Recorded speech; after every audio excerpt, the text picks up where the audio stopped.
Thank you, Anuj. Glad to be in great company of Professor Jannat, Nabomita, Manoj, and other panelists. Thank you, Anuj and Corporate Galaxy. I will just give first perspective when we are talking. We all know that between lives and livelihoods, India has chosen life. Right? Our Prime Minister and the Cabinet decided that we will give more priority to life than livelihoods because that can be taken. I'm not saying that's the correct approach. Jury is still out. US, if you look at, on contrary, chose livelihoods. But in last 2 weeks, I think 10 million people have filed for unemployment insurance. So you can imagine the crazy numbers there. And when US shakes, the whole world shakes. So I'm saying when you look at India, you showed the numbers 30%, my number says 25%. But whatever it is, uh, this is where we are. So that's the first point, that this life and livelihood debate is still on, Anuj. I feel it's the jury is still out. We don't know who will be the winner. I hope that India's call will turn out to be the right call. But in terms of job, both are equally bad. US is struggling and India is struggling. So that's the context we are in. The point number two that I want to make, there are four categories I have looked at the companies. One is the companies who don't have any intent to save jobs or work. They are using it as an opportunity Yes. to kill the market, right? Yes. And they don't even have financials. So we are not discussing about those companies here, right? Second category of companies are who have no intent. They don't want to save jobs, people, and they have the funding, they have the commercials with them. But that's the category also we are not discussing because they will misuse the tools rather than using them well. The third category, which we all are clapping, acknowledging, applauding in the social media, you would have seen, where people are saying that we will not do any job cuts. So they have the right intent, they have the financial muscle power to do that. But there are very few. We hear those cases 10, 15, 20, and we applaud. But there are few. A large kitty is where people have the intent to take care of people. At PeopleStrong, we believe that people care is good business.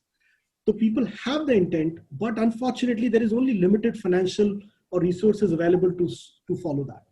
So in my this 2x2 quadrant, I am concerned about those companies who have the intent to save jobs, who have intent to take care of people, but they have limited financial resources. That's my second point, Anuj. When I move to point number three, what are the measures that companies are taking? There are multiple measures. I'm no expert. Everyone knows about this. But I just want to place up a few points in third bucket. The first is, have you explored paid leaves?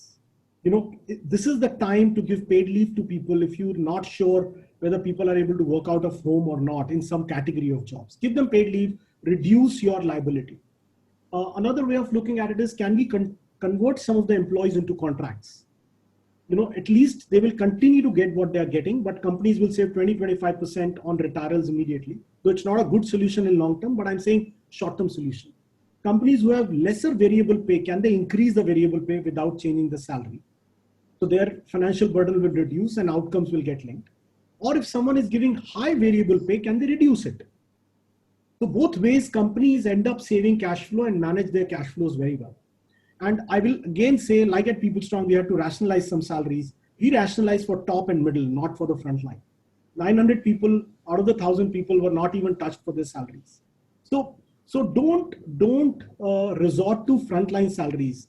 If we have to do, correct the top and mid layer. So I'm not saying something unique, but these are very quick ideas. In interest of time, I want to just restrict here that I've seen which are being deployed and giving good results to people. A fourth point, or the last point I will make, is that can we all move towards gig? And when I say gig, where outcomes, so I'm an investor and board member on many companies where specifically there's a company on gig I know called Avigna, you know, doing very interesting work. Gig means nothing, but it's kind of giving you accountability to increase your revenue. If you look at it, it's giving you accountability to optimize your cost because you're paying for the unit. And third, it's giving you accountability to provide value-added services. Otherwise, gig will not come into play. Anyway, in organizations, jobs have lost meaning. Titles. The titles have lost meaning, complete meanings. Defined outcomes is the only way to go forward. We are all assuming that jobs will be fungible so that we can outsource, we can use digital technology and whatever. So broadly, these are the four buckets, Anuj. In 3 minutes, 4 minutes, I've explained it. The first is US-India livelihood challenge. Second is the four quadrants that I shared. Third, what are the measures we can take? And fourth is gig that I feel is going to be the future. These are the four points I want to make. Great.